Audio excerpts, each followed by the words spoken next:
ఈ భూమి ఏదైతే ఉన్నదో ఈ 400 ఎకరాల అడవి భూమి అనే మాట నేను చాలా స్పష్టంగా అటవీ భూమి అనే మాట పూర్తిగా ఉన్న అవగాహనతో మాట్లాడుతున్నా. అది కూడా చాలా స్పష్టంగా సుప్రీంకోర్టు తీర్పుల ఆధారంగా మాట్లాడుతా ఉన్నాను. ఎందుకంటే నిన్న హరీష్ రావు గారు మీకు చెప్పారు, మీరు చూశారు.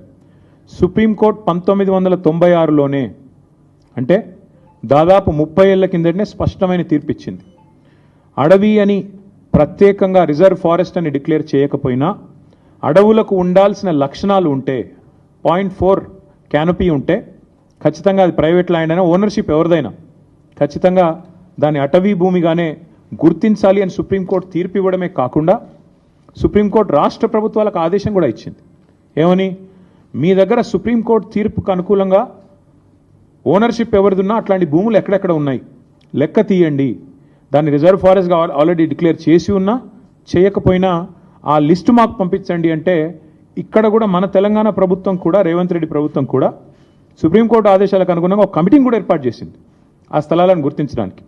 అందుకే 0.4 క్యానపీ ఉన్న ఈ భూమి ఖచ్చితంగా అటవీ భూమి. మీరు చూస్తారు సుప్రీంకోర్టు ఆల్రెడీ దాన్ని అటవీ భూమిగానే చెప్పింది.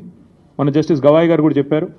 ఫారెస్ట్ కన్జర్వేషన్ యాక్ట్ 1980 ప్రకారం రేవంత్ రెడ్డి గారు చేసిన అతిపెద్ద ఫైనాన్షియల్ ఫ్రాడ్ ఏంటి అంటే ఒక అటవీ భూమిని ఇవాళ తాకట్టు పెట్టడం లేదా అమ్మడం ఆ అధికారం గవర్నమెంట్ కూడా లేదు.